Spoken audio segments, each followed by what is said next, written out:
停！在马，过来交钱。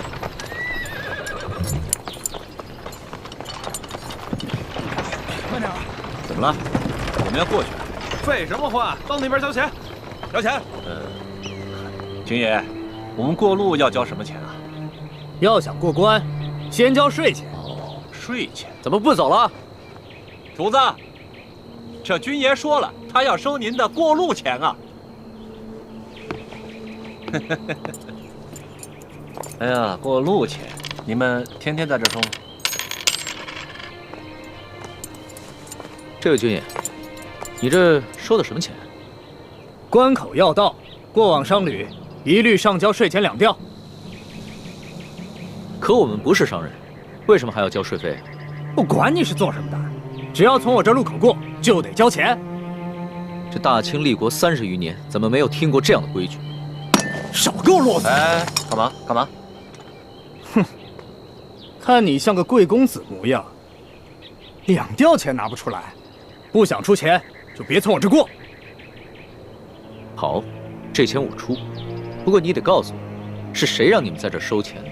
这是我们知县大人的命令，你还想怎么着？龙小爹，这一个小小的知县就敢巧立名目胡乱收费，再大点的官可了得呀！哎，回去告诉你们大人，就说他头上那顶乌纱帽很快就要保不住了，知道吗？我们知县大人朝廷里有人，就你们，算哪根葱啊？我们算……行了，咱先别说了，别耽误了主子的正事儿啊！哎，把钱拿过来。这次出巡，看来真是出对了。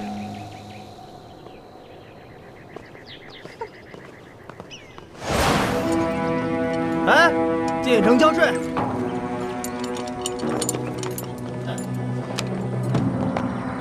军爷，你们这儿进城还交钱啊？交啊，每车5钱。每车收5钱？又怎么了？主子，这位军爷说了，进城的车辆收税，每车5钱银子。车辆进城也要交税啊？你们还有没有王法？王法，知州大人就是这儿的王法，这命令可是知州大人亲自下的。来吧，给钱，走。哎，你们呀，真的不知道什么叫王法。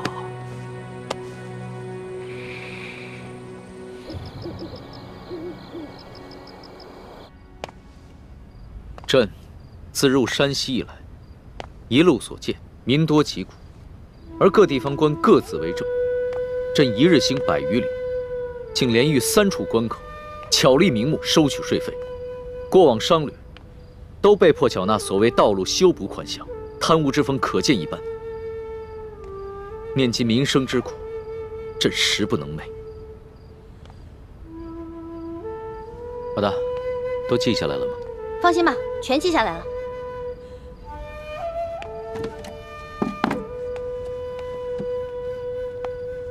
老大，你觉得我能算是一个好皇帝吗？你呀，马马虎虎吧。你别生气啊！你之前跟我说的，让我在你面前不能说假话，只能说真话的。要是你以前这么说的话，可能我还会不高兴。但是现在我不会了。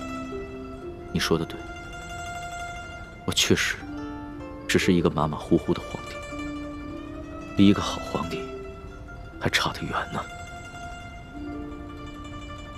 差得远呢。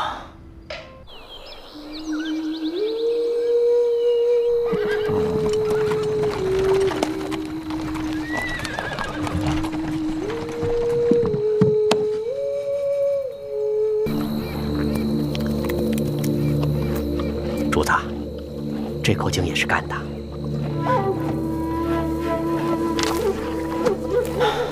进入山西以来，这旱情是越发的严重了。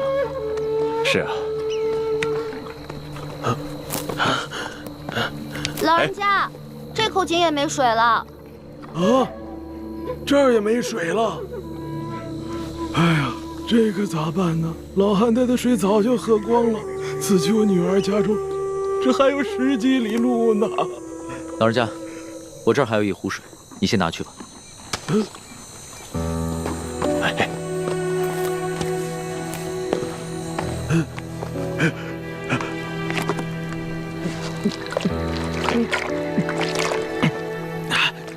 多谢，多谢。老人家，此次的旱情涉及多大的范围啊？多大范围？这方圆数百里，5万顷土地，12万人口，颗粒无收，颗粒无收啊！我活了70岁了，这是我见过的最严重的一次旱情呢。哎，多谢啊！老人家慢走。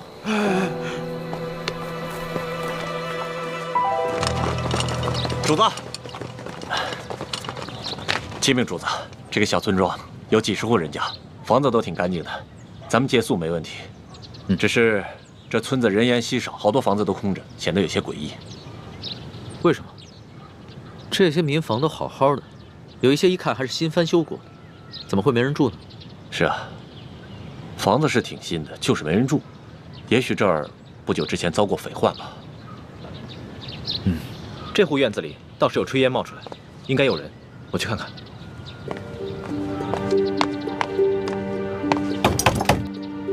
有人在吗？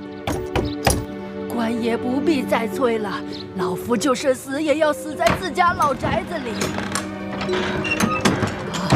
不是官爷啊！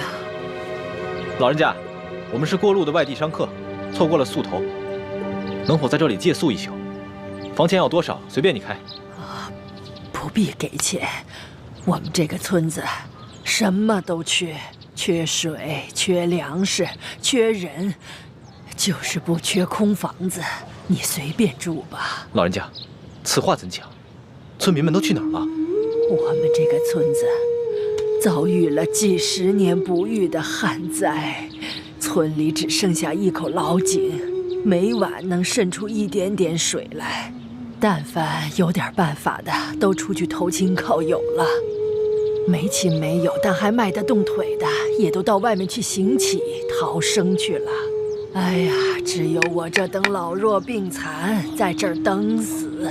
可是官家还逼得我们……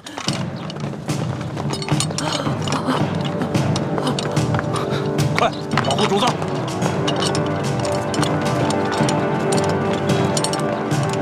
这2个人好生眼熟，是不是在哪儿见过？主子，这2个就是那日在客栈里调戏世淑姑娘的人，其中那个领头的把总还被主子教训过。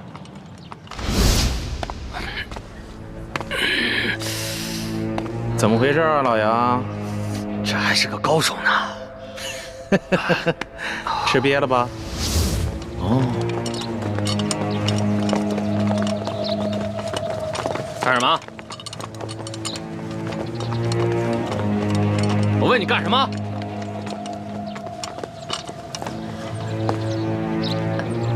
杨婆子，我还正纳闷呢，就凭你不敢抗命啊？原来是有这么一门富贵亲戚。裘老板，你可别牵连无辜，老妇哪儿来的这等富贵亲戚？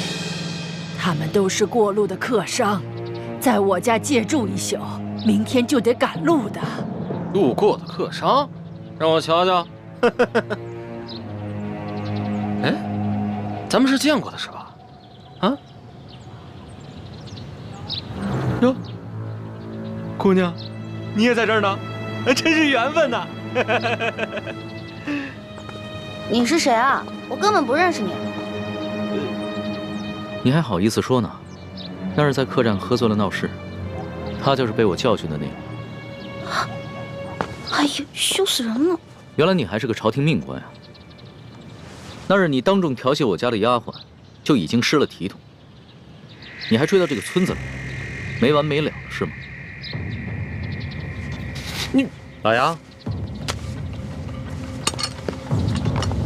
咱们今天来办正事儿的，你还穿着官服，收敛一点。也对，老子懒得理这些外乡人。几位，老子是来办公差的啊！杨婆子，怎么着？今儿个你是搬呢，还是不搬呢？不搬，老夫就是死也要死在我自己的房子里面。你敢公然抗命是不是？你是不是不想活了？老人家，你是不是将房子作价卖给了他们？卖给他们？客官，这房子是老夫夫家留下来的祖产，房子后面还有几亩良田，老夫家祖孙几代人就靠这点良田生活。如今虽然不幸遭遇了旱灾，可老夫也舍不得变卖这个祖产呢。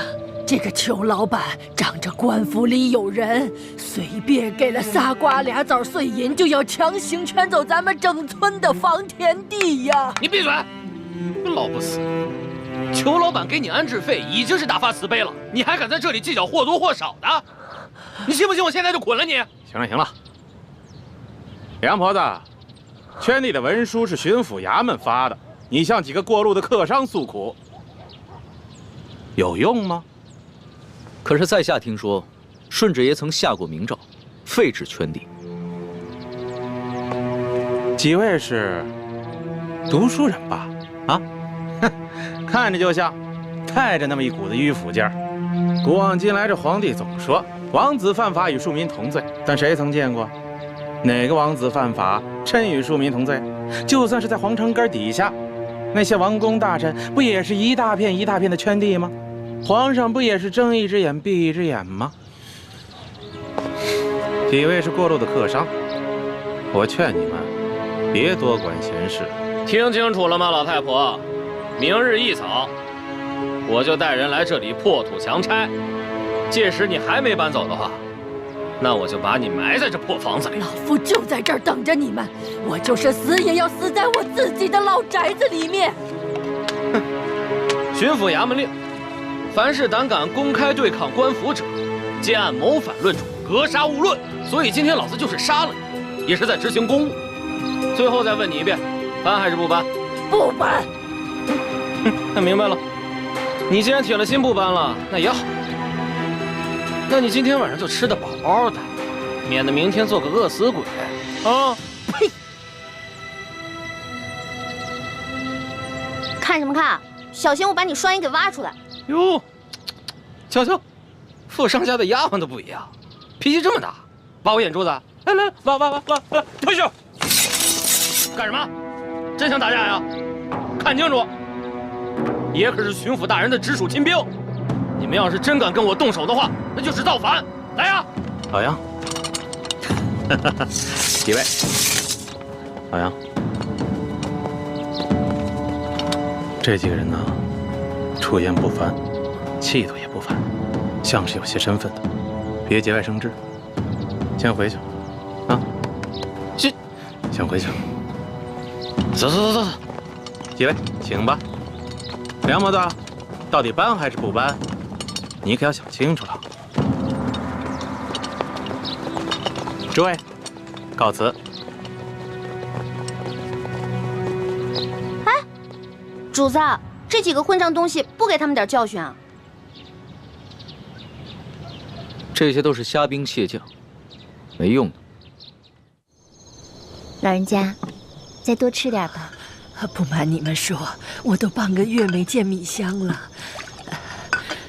不怕你们见笑，我都喝了5碗了。老人家，听说这山西旱情已经惊动了朝廷，朝廷也已经拨了大批的赈灾物资，你们都没有分到吗？赈灾物资？哎呦，咱老百姓连1粒米都没见到过，一点都没有分到，1颗米粒都没见到过。老人家，我看你这儿冷锅冷灶的也有一段时日了吧？不是圈地有安置费吗？为何不拿这些安置费去买些粮食啊？别提安置费了，姑娘啊，不瞒你们说，就我们这样的地，按理来说，好歹1亩也值4、5两银子，可是上面他们只肯给1两啊，而且层层盘剥下来，有些关系的、运气好的，也只能拿到几钱呢。像我这样的老不死，就只能拿几个铜板。老人家，这圈地一事已经违反了朝廷的政令，你们为何不上告啊？告？去哪儿告啊？老夫的儿子先去县衙告状，被他们拉了出去，一顿毒打，还给他胡编了一个什么罪，被他们连打带拖，回来以后连伤带气的，没多久就扔下老夫去了。老夫的孙子不服气，借了些钱去太原府鸣冤，也被巡抚大人当盗贼发配关外，至今未归，一去不回，还怎么告啊？还有这等事？这山高皇帝远的，这圈地的人可是个通天的人。通天是当朝的大红人鳌拜，你知道吧？听说过。山西巡抚刘德昭，他就是鳌拜的门生，还有那个圈地的裘老板，他就是刘德昭寄娶的夫人的小舅子。您说还到哪儿去告啊？可是听说鳌拜不都已经被皇上给查办了吗？你知道吗？瘦死的骆驼比马大呀！鳌拜这些年提拔了多少门生亲信，他们都大权在握，盘根错节，连皇帝都忌惮他3分。不然为何皇上就只把鳌拜卷进了呢？这官场上的事儿说不清，万一哪一天鳌拜东山再起，可怎么办呢？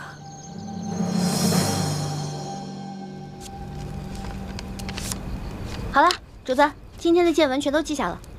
你小心收好，等我回京了之后，就一桩一件的查，一个一个的办。主子，消消气，今天晚饭都没有吃，保重龙体要紧啊。坐吧。是。这所见所闻，我还怎么吃得下？顺着朝就已经下的禁令，到现在还有令不止，让许多百姓流离失所，无家可归。最重要的是，他们还敢鲸吞朝廷的赈灾粮款。你爹爹的密奏，所言非虚啊。主子，那咱们可得小心了。听说这山西官场，鳌拜残存的势力不可小觑，他们掌握的地方官兵足有上万。万一他们知道了主子在微服私访，起了歹心可了不得。小不忍则乱大谋，只能暂且忍着了。可是，他们明早就要来强拆了，这些百姓们该怎么办？那个叫杨八狗的，还有刘德昭新老婆的那个小舅子裘贵吧，他们一个个都是心狠手辣的角色。如果咱们一走，那几户宁死不搬的村民不得被他们活活给弄死啊？不会吧？这村子里还有几户人家10几口人，我不相信他们敢全都杀了。主子还别不信，我在山东行医的时候也遇到过类似的事情，也是有几户村民不肯搬迁，那圈地的是鳌拜府上管家的表弟，直接派人在半夜里放了火，却推说是他们自己不慎烧了房子。那几户家人当中，有几个性子烈的，想要上京告御状，却在半路上被一伙身份不明的歹人给杀了，案件至今未破。啊，老奴老家也发生过这样的事情。那不搬的一家5口被灭门，却推说是得了瘟疫，其余人也都是敢怒不敢言。那怎么办呀？咱们可得救救他们呀，不然咱们走了，这些老百姓不得被那些豺狼给吃了？可现在出现伤势危急，我必须尽快赶过去看一看，听他详细汇报山西官场的情况。只有掌握了足够的证据，才能把这些豺狼一网打尽。那我们就眼睁睁看着这些豺狼把人给吃了吗？哎，石树姑娘，现在主子的安危是最重要的。这俗话说得好，强龙不压地头蛇。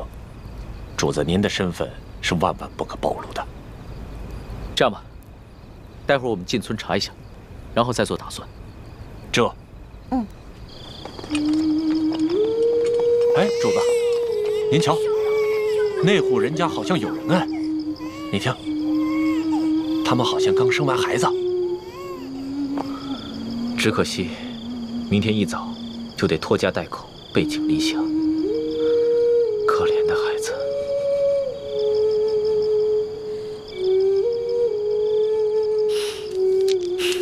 邹通，奴才在。把这个珠子送给他们的孩子，顺便打听一下他们家的情况。这。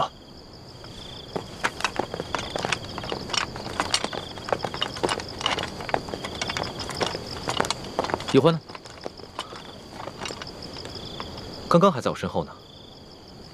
这丫头又乱跑。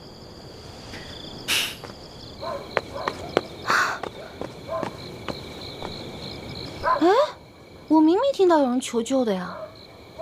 救命啊！快走！救命啊！站住！干什么呢你们？当兵的居然强抢民女啊！嘿呦，瞧这小脸够水的呀！要不一起带回去吧？舅老爷见了一定喜欢。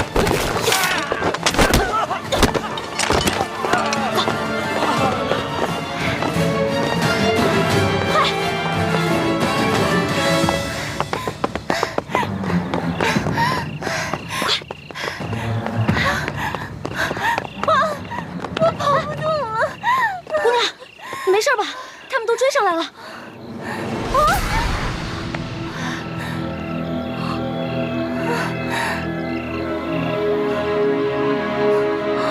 天哪，她怎么长得这么像徐姐姐？难道这舒婉欣逃跑1个月了，我们也想不明白她没有报官的原因。但是，她极可能已回山西老家去找她父亲舒剑了。哎呀，此处离太原府不远了。难道她就是从明珠谷逃出来的舒婉欣？可是她一个弱女子，为何不报官，却要独自千里迢迢逃回老家呢？花儿，一焕，花儿，你在哪儿啊？在哪儿啊？一焕，来，姑娘，咱们躲这儿，快点，就这儿啊，快！哎，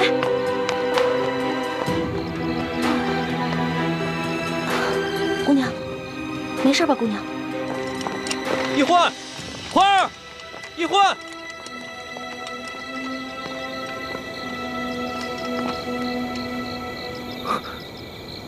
屋里好像有欢妹的呼吸声，但似乎还有另一个微弱的呼吸声。欢妹竟然没有发声，定是事出有因，不便现身。这丫头跑哪儿去了？这丫头真是太不让人省心了。一焕，没事吧？你脸白成这样，是不是特别饿啊？来，姑娘，吃吧。啊，谢谢。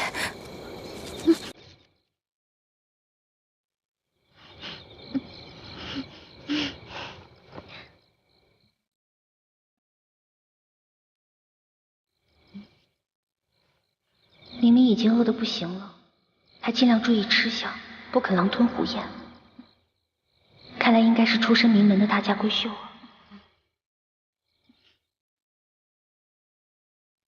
不好意思，我已经2天没有吃东西了。谢谢女侠仗义相救，谢谢女侠。别，太客气了。姑娘，我看你也不像这个村里的人，你为何一个人啊？你从哪儿来啊？要去哪儿啊？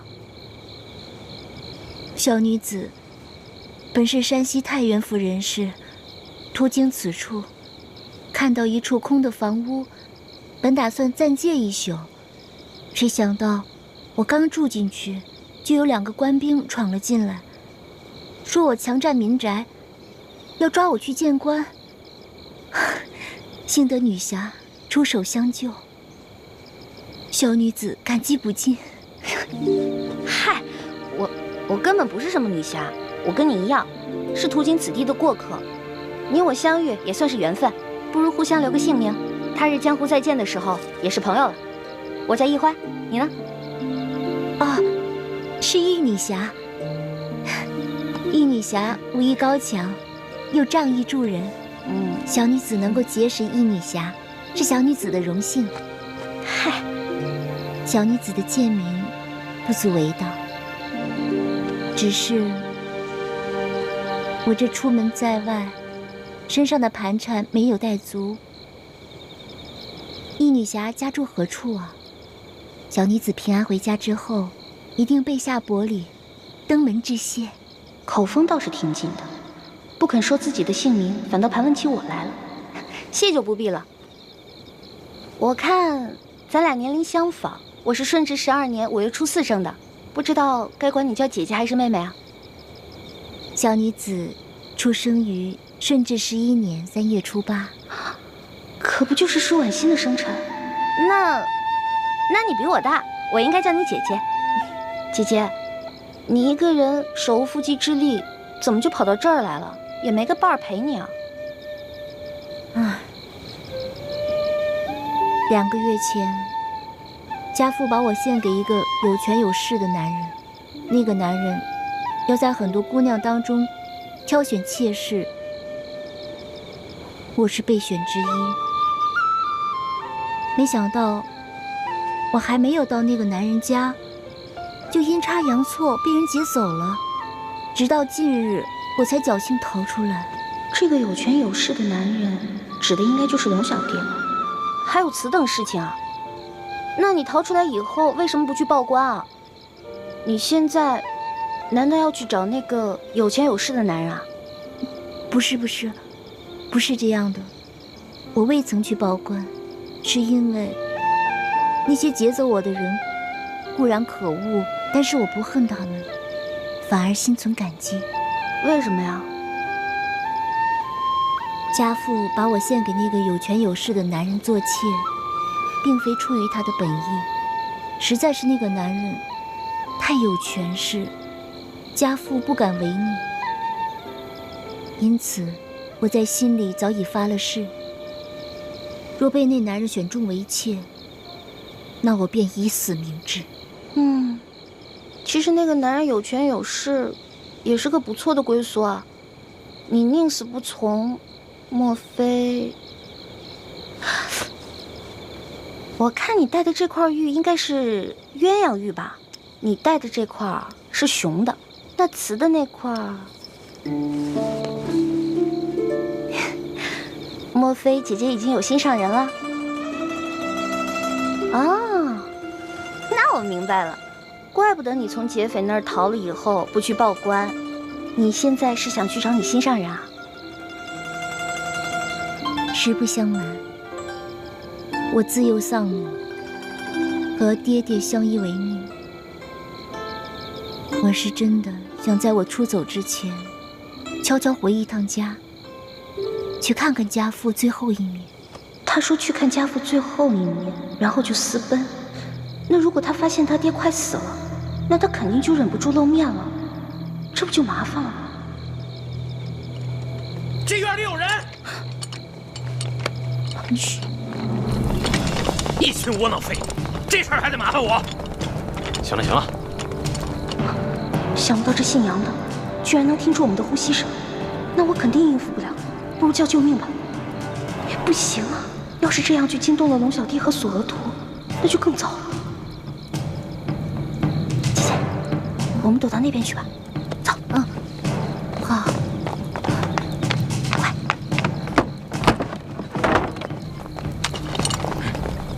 怎么了？这边，快走，跟上。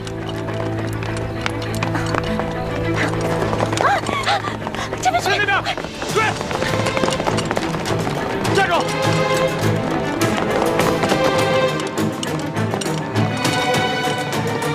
这一关到底跑哪儿去了？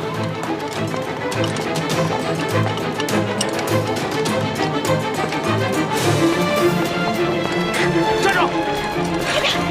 姐姐，姐姐，没事吧？别动，别动！你们干什么呀？不干什么，来呀，拿下带走。是。等会儿，你不是？哎，老杨，哎，这丫头不是跟那几个富商在一起的吗？啊，怎么了？我总觉得那几个富商没那么简单。找另外一个，这个不说，免得节外生枝啊。也行。兄弟们，把这个带走。是。快走！不行，姐姐，后面，姐姐，快走！雨翔，快点！姐姐，姐姐，别喊了，现在没那边有好多人声，去看看。好，老实点，走。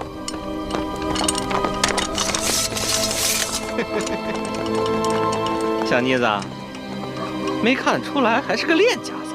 之前是不是把我的兵给打了？你脾气还真是烈呀！不过爷就喜欢骑烈马。之前你不是说要来挖我的眼珠子吗？现在看来，只能是爷挖你的肉了。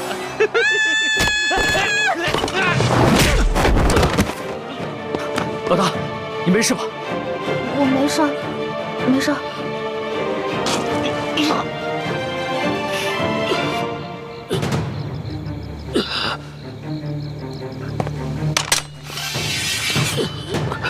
你们别乱来，我可是朝廷命官。主子，他敢轻薄一环，死有余辜。你见杀了他已经便宜他了。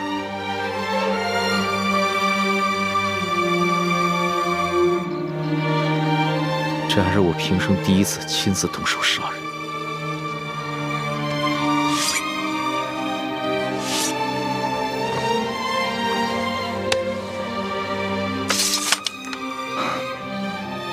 杀害朝廷命官可是大罪，这样一来，很容易暴露身份。杀了就杀了，想办法善后。这三更半夜的，你到处跑什么呀？喊你也不应，你知不知道我们很担心你啊？我是晚上没吃饱饭，本来想看看村里有没有什么鸡填饱一下肚子，结果找了一圈没有，就遇上这个坏蛋了。饿死鬼投胎啊！天天就想着吃，除了吃你还能知道什么呀？我还知道饿。你看看你这个妹妹，脑子里装的都是什么东西？陈妹从小生活艰苦，所以一有机会就惦记那张嘴，让主子见笑了。我知道，你们曾经都吃了不少苦，但现在跟了我，会保你们一世荣华富贵，再不受半点苦头。谢主子恩典。主子，光让我们两个不受苦也不行啊，你要让全天下的老百姓都不再受苦才是，这才是最重要的。我知道，我的老大虽然贪吃，但不贪心，更不自私，心里边天天装着天下百姓，真是我的良师益友啊！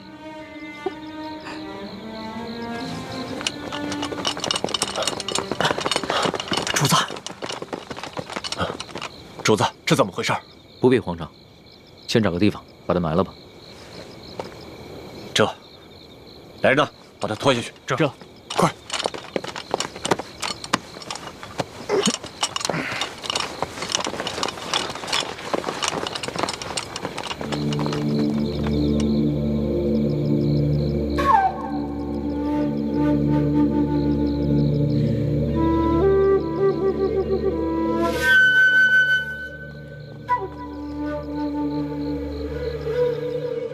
主子，那个杨八总的尸体，我已经在外面埋好了，同时奴才安排了人手守住了各个路口，现在连只苍蝇也不会再飞进来了。办得好。对了，再有人来打探消息的话，先不要杀掉，悄悄把他们拿下，找一个地方关押起来，到时候他们也是人证之一。这，还有，这村子里边剩下5户人家11口人。但他们全都是老弱病残。左土，挑几个可靠的人去找一个安全僻静之地，务必在天亮之前把他们全部转移。这，哦对了，他们都是老弱病残，就把我那辆马车拨给他们。这，马三，我们走。这，咱们也都准备一下，天一亮我们就要离开这个院子。主子，这才3更天，你先回屋休息吧。等我们收拾好了以后，再叫你出来。好，明儿再赶1天的路，就能见到书剑了。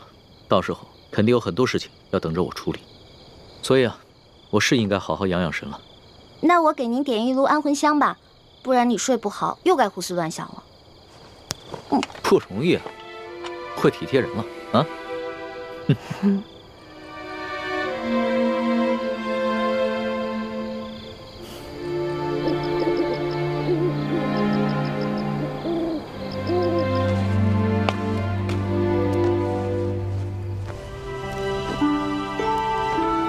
主子睡着了。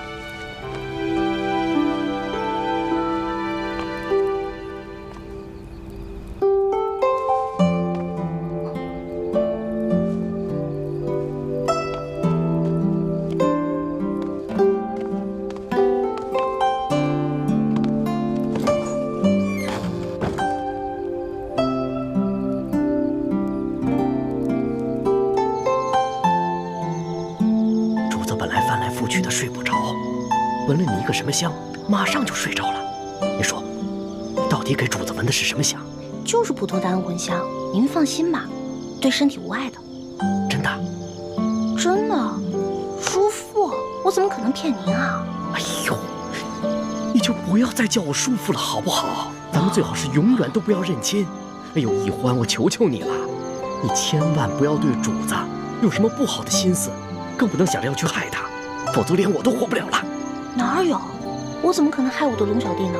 我也绝对不允许任何人害我的龙小弟的。你说的话，我也不知道是该相信还是不该相信。但是我告诉你啊，我伺候过3个主子，咱们现在的主子是最好最好的一个。哎，你不是说过要为什么？要为天下苍生、黎民百姓着想？哎，是不是这么说的？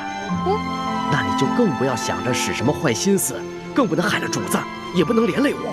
哦，也不知道当初是谁帮着鳌拜给皇上一直下毒。那不也是迫不得已吗？再说鳌拜呀，也没有想害了主子，给主子下的药呢，主要是想扰乱他的心神，让他不能理朝政。可你们……哎呀，我们要想害他，在宫里早就害他了，何必等到现在呢？叔父，你就放120个心吧。说好了啊。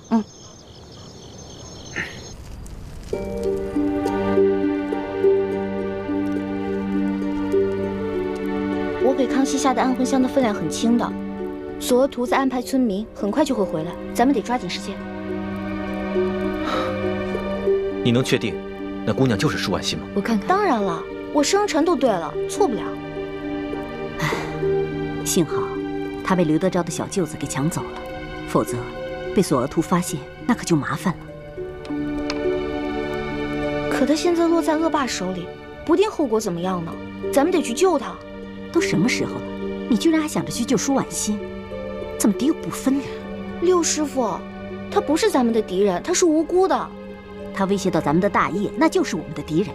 可是你这话说的不对，六师傅。怎么不对了？我们替先帝报仇，光复大明，那才是大是大非。这些小事情根本就不用计较。六师傅，易欢说的没错，舒婉欣必须得救。他从明珠谷逃出来以后，一直没有报官说出自己的真实身份，是想着悄悄和自己的心上人私奔。但眼下他落在了刘德昭小舅子手里，为了自保，他很有可能说出自己的身份。刘德昭知道真相后，必定会上报朝廷。那样的话，倾城的身份也会暴露。可我们眼下怎么救呢？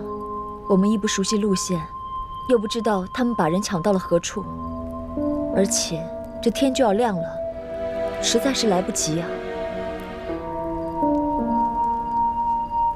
这样吧，一会儿我装病，留下来和那些村民一起去休养。等你们走之后，我就会悄悄地去找舒婉欣。如果她没有暴露身份的话，那我就会把她救出来，并把她送到明珠谷。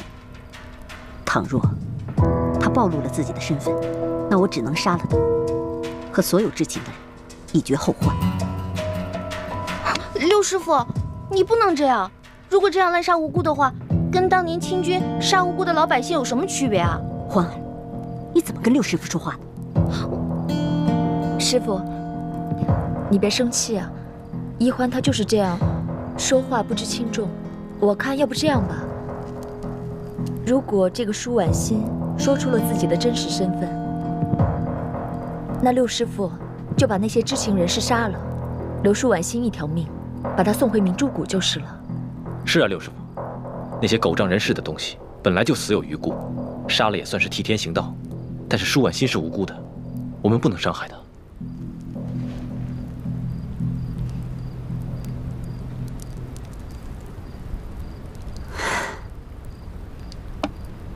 既然太子都已经这么说了，那就这么决定吧。谢谢刘师傅。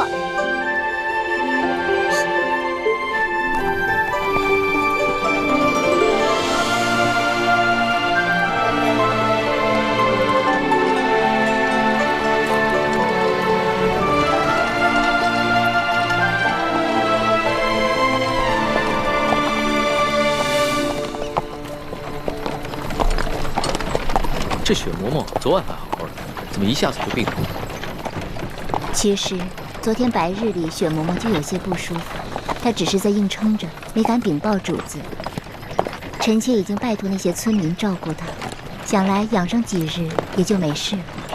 只是她这一病啊，你就没人伺候。主子能够恩准臣妾出宫省亲，已经是对臣妾格外开恩了。这些小事情，臣妾自能克服。还是你省心，不像某些人，就知道给我添乱。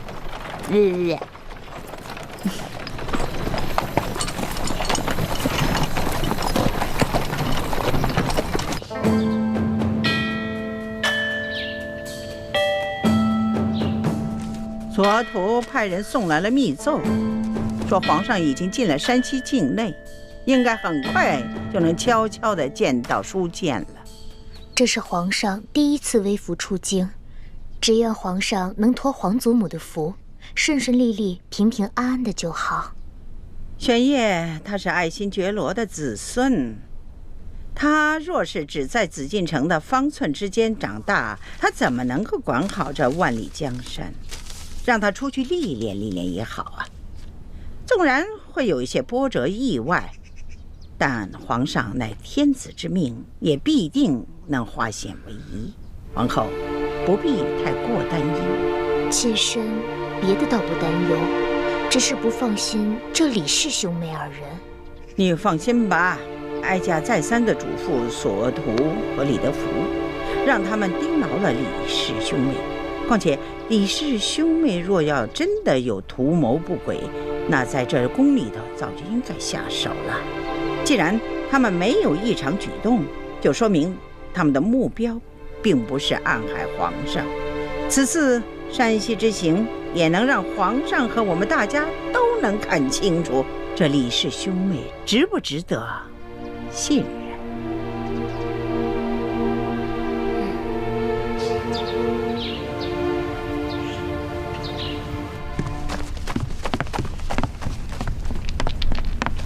官儿啊，杨八总找着了，找着了。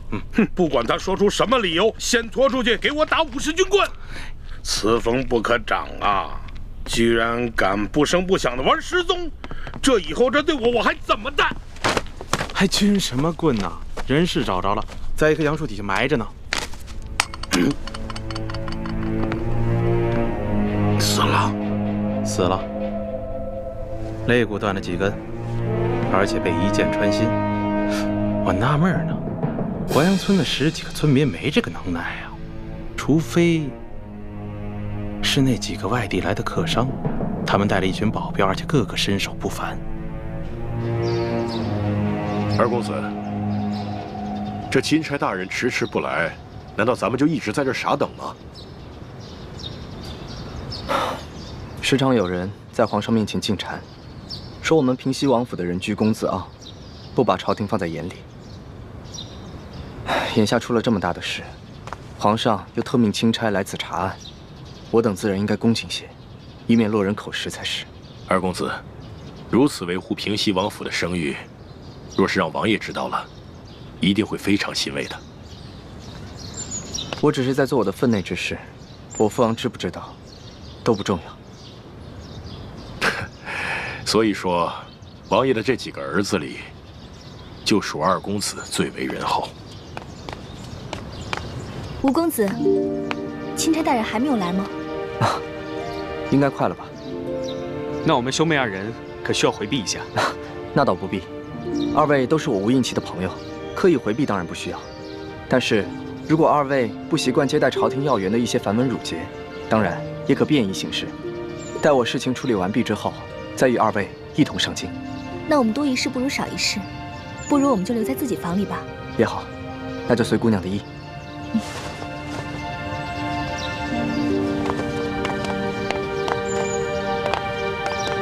秋贵啊，你的意思是说，杨把总是被这几个客商所杀？要我看，不但杨把总是被他们杀的，连那10几个失踪的淮阳村民，也跟他们脱不了干系。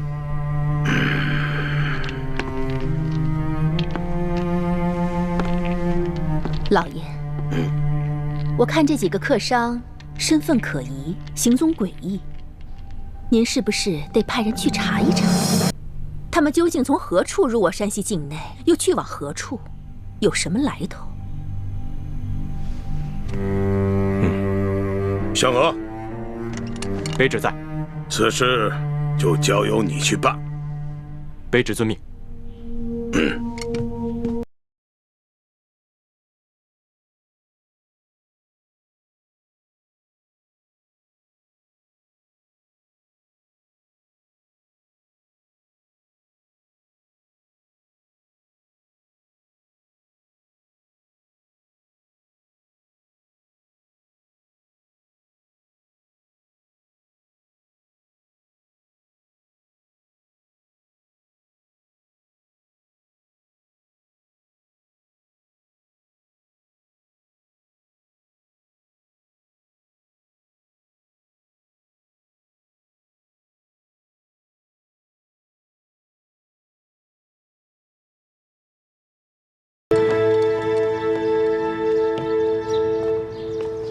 不知可是钦差大人到了？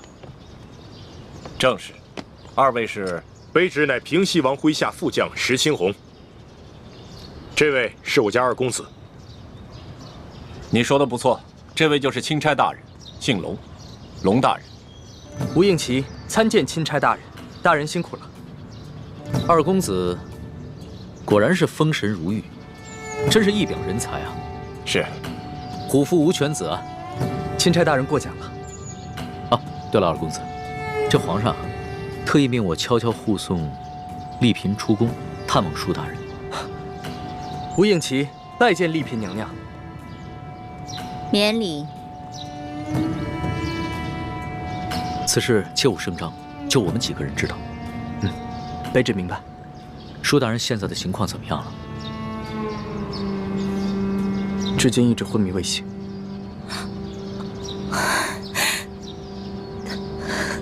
丽嫔娘娘，别伤心了，说不定等会儿舒大人见到娘娘，就会醒过来了。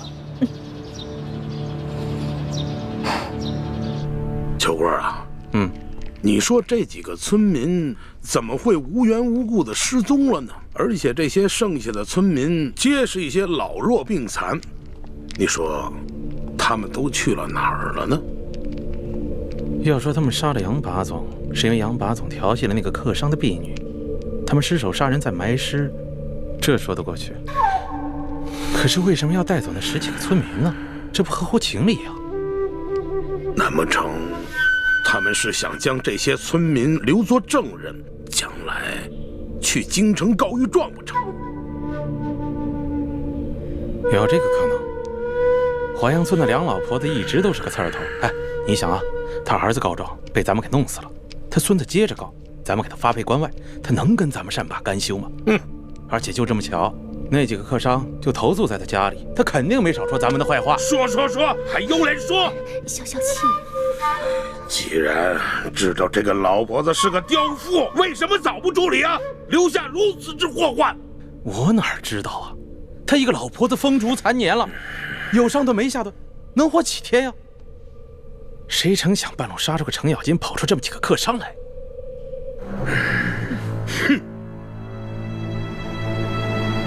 听密报说，这书建前1个月以前曾向皇上上了一道密折，举报我和整个山西官场的官员。当时皇上忙于敖中堂的事情，所以将此密折留中未发。现在敖中堂已经被皇上给捐尽了，看来这皇上可以腾出手来，有时间整顿吏治了。难不成那几个神秘的客商是来自京城的密使。什么？什么意思？什么意思？来干什么来了啊？你慌什么？我告诉你，现在整个山西的官场那就是铁板一块，只要书建一死，任谁都查不出什么。你说的轻巧，书建什么时候死啊？他什么时候死？就最后这么一口气，他什么时候咽？他绝活不过今晚。哦。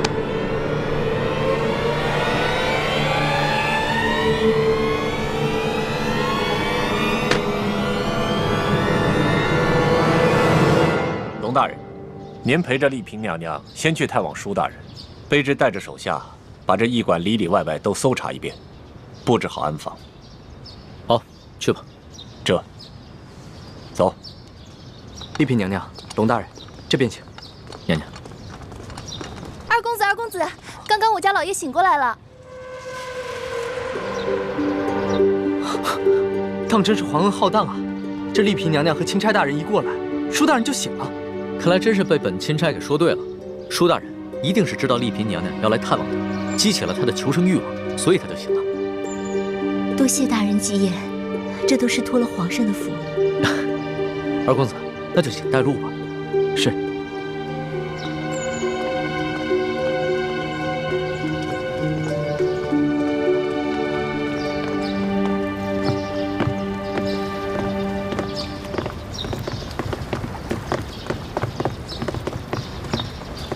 娘娘，舒大人就在这个房间养伤。哦，对了，皇上有一封密诏要我单独交给舒大人，有劳二公子先行回避一下。啊，好，那我等告退了。嗯。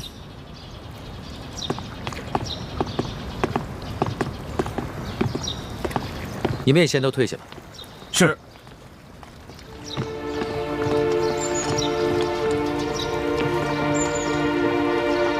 一欢，你们三个就先在门口候着吧。好，这婉欣，等会儿见到你爹，一定要控制住自己的情绪，千万不能太过激动或者悲伤，要不然的话，很可能会刺激到你爹。这样的话，他的伤势很可能会更加严重。是，臣妾遵旨。进去吧。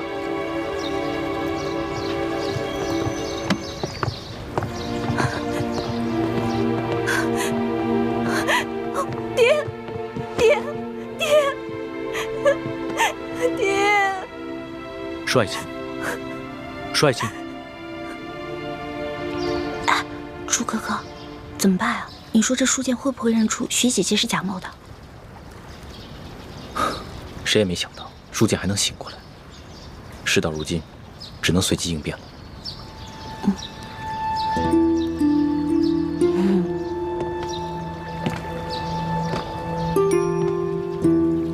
你们两个在悄悄商量什么？什么都没说。我明明看见你们两个在悄悄商量，你们一定有企图。我可告诉你们，我在这宫里30多年，好不容易才有今天，你们两个可不能让我连紫禁城都回不了。叔父放心，我保证，你跟康熙都能平安回京。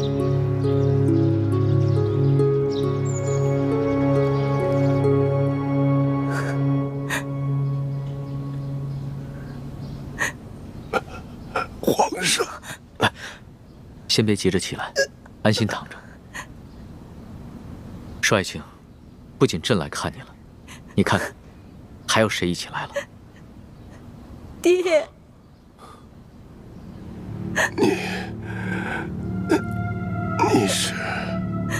我是婉欣啊。婉欣，你怎么还戴着面纱呀？啊，臣妾有喜有忧，都糊涂了。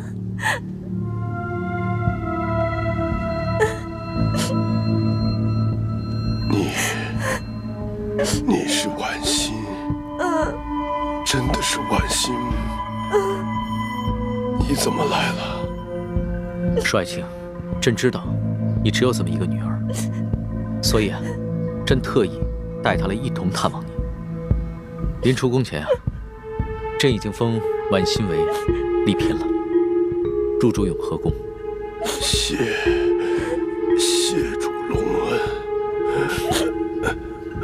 婉欣啊，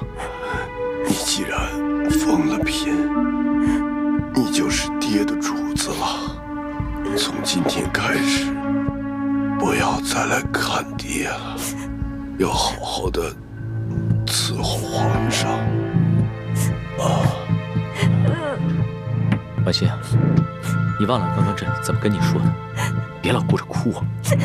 皇上，臣妾忍不住，臣妾忍不住。行了，那你先去一边稳定稳定心思，朕先和你爹说几句话。是。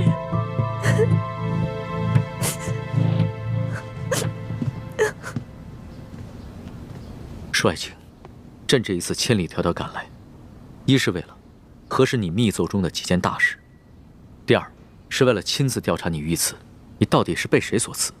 为什么他们要行刺于你？他们是不是因为知道你给朕上了密奏，想要灭口？不是灭口，是想要金钥匙。此刻身手非凡，绝非普通劫匪，是臣拼死保护金钥匙，才被打成了重伤。那你这么说的话，凶手应该已经知道了金钥匙的秘密。你能不能认得出来，他们的身手到底是出自哪里？不知道，臣只知道，在事发的前一天晚上，平西王府秘密的派了个人来。舒爱卿，婉心，快倒水了。是。舒爱卿，舒爱卿。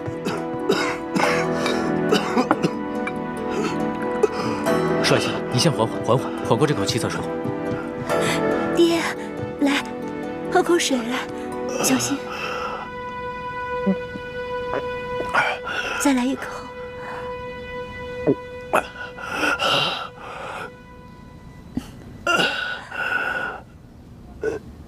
怎么样，好些了吗？你刚刚说的平西王，平西王派谁来？派他来做什么？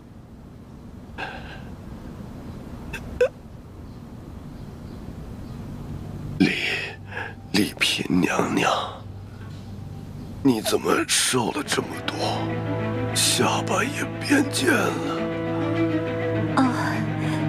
爹，女儿是思念您啊。虽说皇上对臣妾特别好，可是女儿每每想到爹爹您岁数大了，身边又没一个知冷知热的人，女儿这心里就放不下呀。可是你这眼神跟从前也不一样啊。爹，您糊涂了，女儿已进宫数月，哪能跟在家里当姑娘时一样啊？面色怎么也变了？这连日来赶路，女儿染了风寒，吃几副药就好了，爹爹不用挂心。啊！爹！舒爱卿，舒爱卿，舒爱卿，李太医，李太医，主子怎么了？你看看，舒爱卿晕过去了。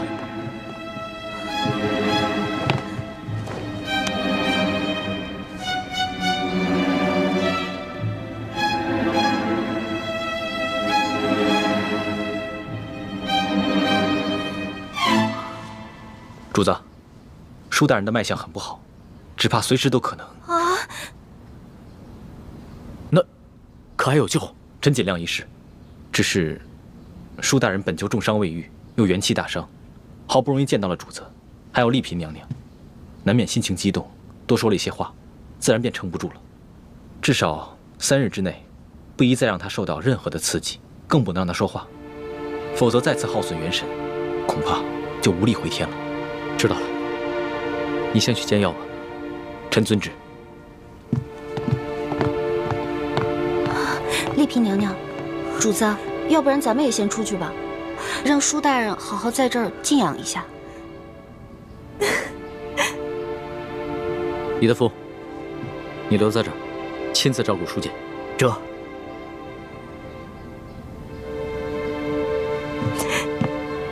走吧。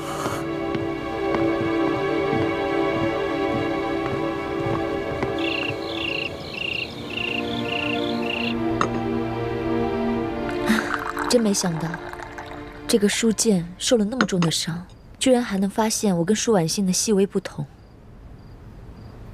多亏我在他的水里下了迷魂药，把书剑迷晕了。婉欣，快到温水了。是。舒婉欣，舒婉欣。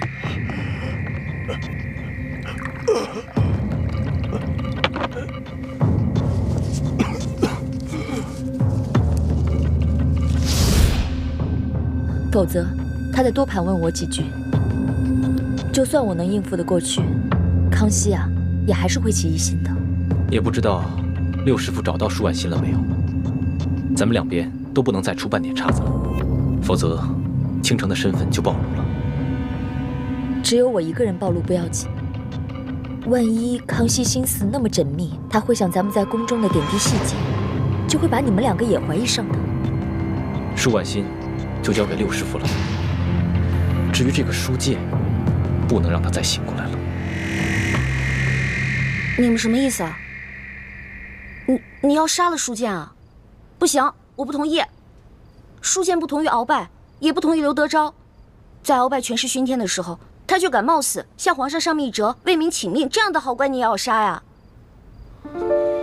我不懂什么国家大事，我也不明白为什么师傅们一直说要光复大明，但我只知道，在这个世上，你们跟师傅是我最亲的人。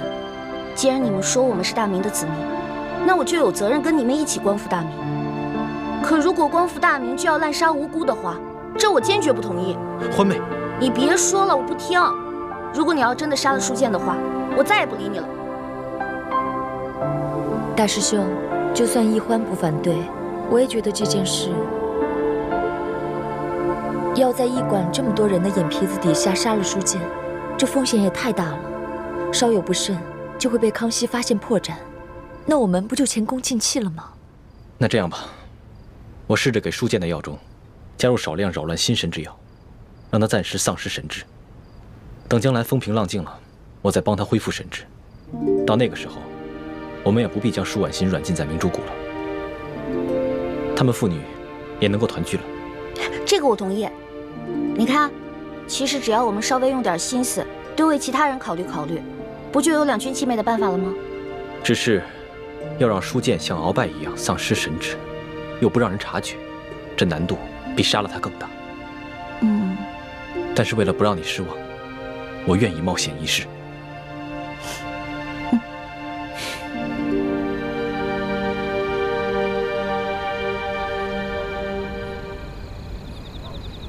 二公子，本钦差听舒大人说，就在案发的前一晚，平西王爷曾经派人来找过你。不错，事发前一晚，我父王确实派人来找过我，只因为我等刚出云南境内，就遭遇了一股劫匪。不仅我父王进贡的一些云南特产，还有一些值钱的财物，全都被劫匪给劫走了。哦，我父王十分震怒，所以就派人过来追问详情。我与石副将把情况禀报清楚之后，他们就返回滇都去复命了。怎么了？龙大人有什么疑问吗？啊，没有什么疑问，本钦差不过就是随口问问罢了。不知钦差大人还有别的要问的吗？没事。那卑职先行告退了。好。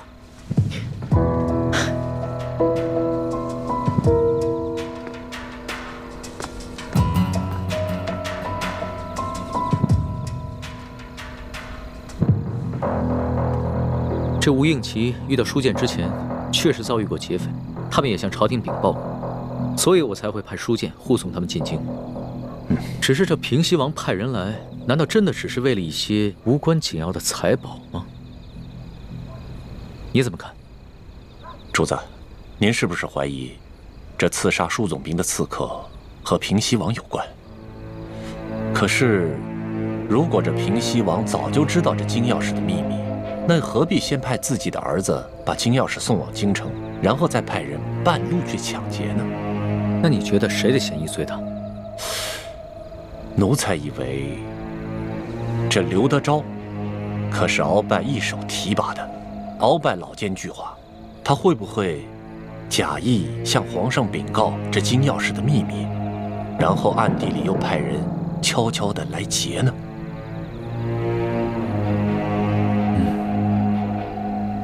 主子，主子，书剑大人他没了。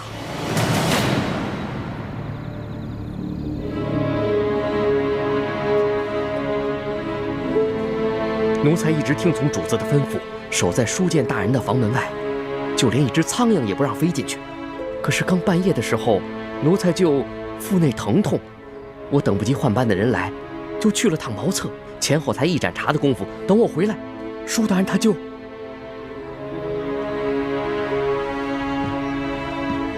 人还是软的，确实刚刚过去。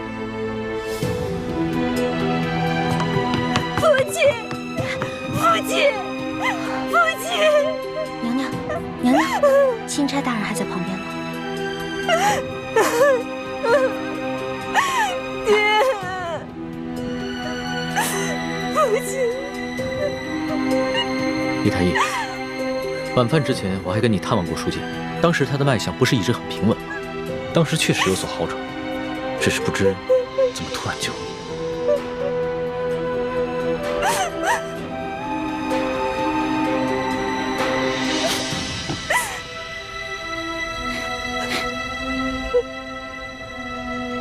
怎么了？有什么发现吗？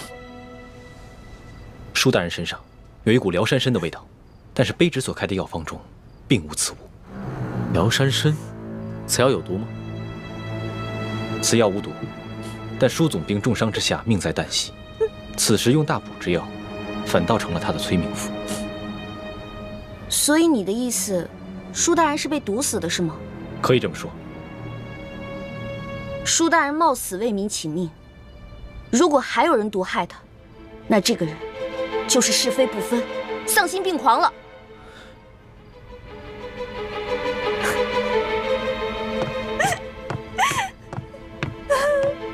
主子，卑职已将这驿馆里的所有人等全部都拘押起来了。好，你先分别询问，只要是有可疑的人，全部都带到大厅来，待会儿我亲自审问。这。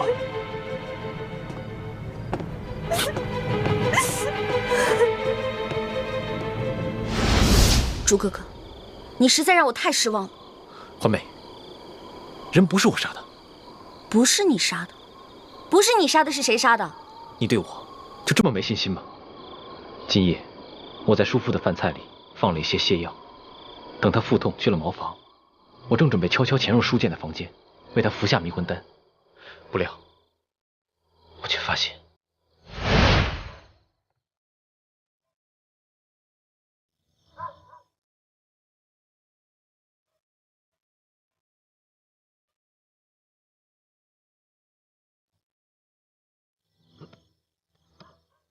哦，肚子怎么这么疼啊？哎呦，大家换班的人怎么还不来呀？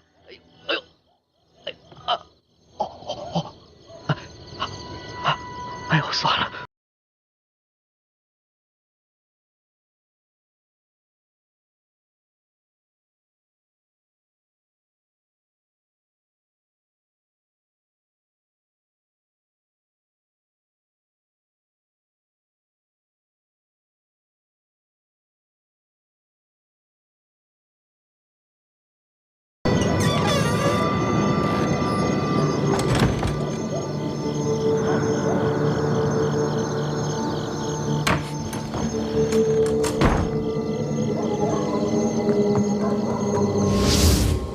你是说有人抢在你之前杀了舒剑？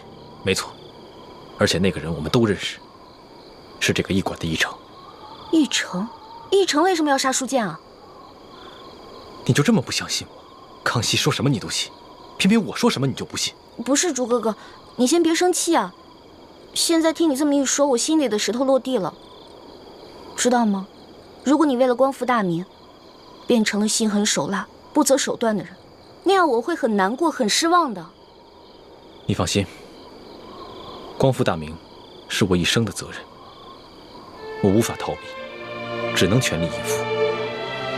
但是在我心里，永远把你放在最重要的位置。你的朱哥哥宁愿死，也绝不会让你失望，让你憎恨。朱哥哥，你能不能别这样看着我呀？你跟我说的这些话让我觉得压力特别大。你不要觉得有压力，这是我对你的心。至于你对我的心，都听听你的意愿，我绝不勉强。你说那个奕成为什么要杀舒剑啊？早不杀晚不杀，偏偏这个时候杀他。我也不知道。康熙已经命索额图挨个审问所有的人。我虽然没有办法出面拆穿奕成，但这个小小的驿馆，早就被索额图所带领的大内侍卫在暗中包围，外人根本无法进入。要想查出在夜间行迹可疑之人，并非难事。糟了，这樊姐姐叶哥哥还在驿馆当中呢，他们会不会被索额图当成疑凶啊？小师妹，我们没事，放心吧。叶哥哥，没事就好。小师妹，大师兄，我们又见面了。叶师弟，你送给欢妹的金手镯很好看，我替她谢谢你。我本来想让她把那手镯戴上，好歹别辜负了你一片心意，但她自己不愿意戴，所以……叶哥哥，我现在的身份是钦差大臣的丫鬟，所以我身上不能带贵重的东西。不过你放心吧，我把那个金手镯已经好好的收藏起来了。不带就不带吧，收好就行了。大师兄，索额图已经找我们问过话了，有吴应奇作保，他也不敢为难我们。那就好。如果不出所料的话，康熙应该很快就会查出是奕成下的毒。不，真正毒死舒剑的不是奕成。舒剑伤情好转，肯定是吴应奇和石青红不愿意看到的。而正巧师姐的房间就在石青红和吴应奇的对面，所以今天晚上我也让师姐多留意一点他们那边的动静。我一直观察着对面的房间，结果发现石青红悄悄从房间溜去。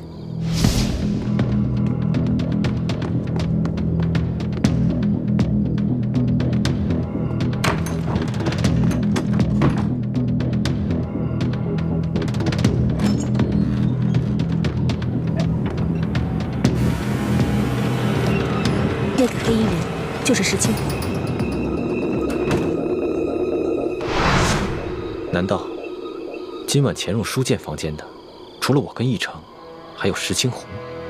没错。大师兄，我们何不借此机会，挑起康熙跟吴三桂之间的矛盾呢？这是一个好机会。叶师弟，你一向心思缜密，思虑周全，如果你能把所有的心思都用在光复大明的大业上，我相信你爹和师傅们一定会很开心的。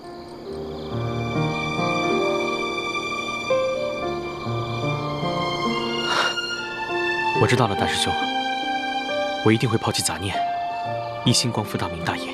好，但愿你能说到做到。啊，此处不是说话之地。索额图已经将驿馆的人通通绑起来，等着康熙亲自审问了。我和叶师弟也得赶紧先回房间了，你们也快点去听审吧。好，注意安全。走，注意安全啊！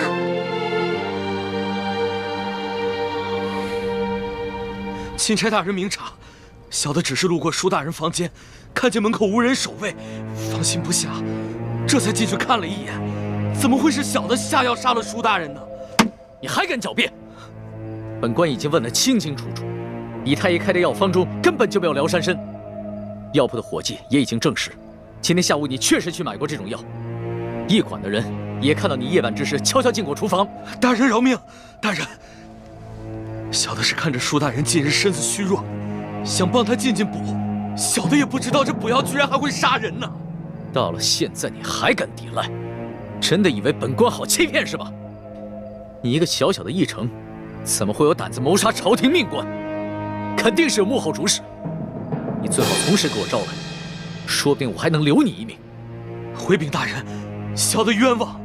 小的在药里面确实放了辽山参，但舒大人却非死于小人之手。今晚，小的端着药碗去给舒大人送药。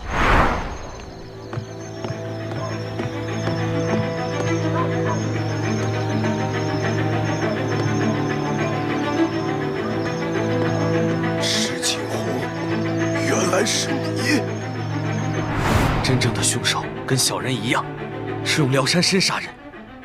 小的听见舒大人在临死之前亲口喊出了真凶的名字，就是石青红。混账！你血口喷人！钦差大人，卑职今天晚上一直在二公子房间陪二公子下棋，这一点，二公子可以为卑职作证。不错，钦差大人，今晚石青红一直在我屋里与我对弈，直到听到舒大人身故的消息，我们俩才一起出来。钦差大人，此事非同小可。石青红是卑职的人，此事可是牵涉到平西王府的清誉。我父王历来是效忠朝廷，效忠皇上。我吴应奇也是深受我父王的教诲，对朝廷对皇上，那是忠心不二。还望钦差大人明察。二公子请坐吧，这点本官自有主张。石青红，你既是整晚都与二公子待在一起，那可有别人作证啊？房中并无他人。房间既无他人，那谁知道你是不是在包庇他呢？这位姑娘，似乎对吴某有些敌意。休得无礼！这平西王乃是国之栋梁，朝中良臣，不可无端猜测。倒是你奕成，你虽已承认有杀人的动机，可究竟是谁指使你这么干？无人指使，是小的与舒大人有私人恩怨。舒大人官拜三品，你一介小小议程，恐怕连给舒大人提鞋都轮不上，何来私人恩怨之说呀？不瞒大人，舒大人曾经因为小事给了小的一马鞭，小的就此怀恨在心。但舒大人确实不是小的杀的，还望大人好好审问石青红。够了！我平西王府与你素昧平生，你为何硬要将这屎盆子扣在我平西王府头上？小的确实亲耳听见舒大人临死的时候说的是你的名字，小人没有撒谎。你石青红，不得鲁莽。钦差大人自有公道。奕成，你本就是一个小小的议程，哪有胆子谋害朝廷命官？你最好老老实实的说出你的幕后主使，要不然的话，很可能会罪加一等，连累你的家人。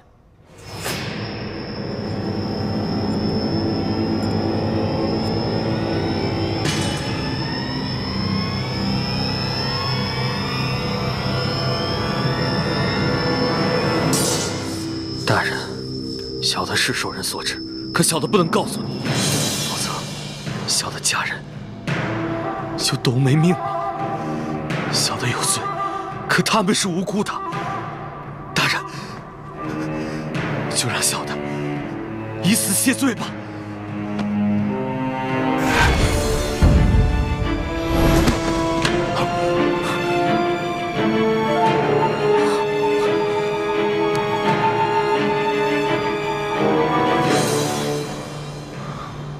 他舌下藏了见血封喉的毒药，见势不妙，便咬破蜡丸自尽了。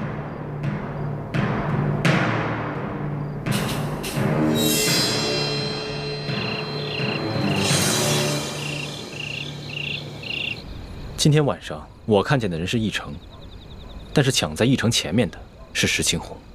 看来想对舒剑不利的，应该有3路人马。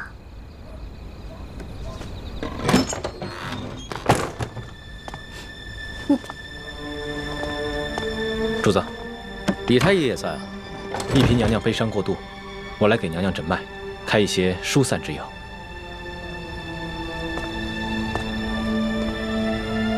婉心啊，你不要太过伤心了。你爹虽然去了，但是我会照顾你一辈子的。至于你爹的后事，你要是有什么想法，就尽管提出来。臣妾是没侥幸，一切但凭主子裁夺。行。那我决定明日一早就护送你爹的灵柩回太原府。虽然这宫里规定，这后宫的嫔妃不能因为娘家的丧事披麻戴孝，但是这是宫外，朕特许你穿素衣，以尽孝道。等回了宫以后，朕再追封你爹为从一品，以慰你爹的在天之灵。谢主子隆恩。龙小弟，你可得为娘娘的爹报仇才是。这个义成说的石青红，可是吴应琪身边的贴身侍卫。小声点，小心隔墙有耳。哦，我也怀疑这个人是吴三桂，只是此人极其奸诈狡猾，很有可能在鳌拜身边埋伏了奸细。说不定他送出金钥匙以后，才知道金钥匙的底细，再派人追回也是极有可能的。只不过吴三桂兵强马壮，雄霸一方，我暂时不想打草惊蛇。哦，怪不得主子要替他敷衍过去呢。这鳌拜的余党和吴三桂，都是我的心头大患。可是这重症不可用奇药啊。主子，这舒总兵之死，还有山西的贪腐窝案，可不是一时半会儿能够查清楚的。这为了安全起见，不如主子您早些回京吧，然后由奴才陪着丽嫔娘娘一起护送舒总兵的灵柩返乡，可好啊？索大人所言极是，主子，还是早点回京吧。行了，我知道你们担心我的安危，但是这次出宫以来，所见到的事情简直闻所未闻。纸上得来终觉前，我还是想在这山西多待几天，多体察一下民情。可是主子，现在这情况实在是太复杂了，这万一出现什么意外，奴才怕是担当不起啊。身为天子，最大的威胁不是一些宵小之徒的暗杀，而是没有能力治理好这个国家，让百姓天天盼着你死。我不可能一辈子都待在深宫里面，仅凭折子来治理天下。虽然在这儿体察民情会冒一些风险，但是既是值得，也是应当。龙小弟，说得好，我支持你。以后无论你做出什么决定，我这个老大都会拼命保护你的。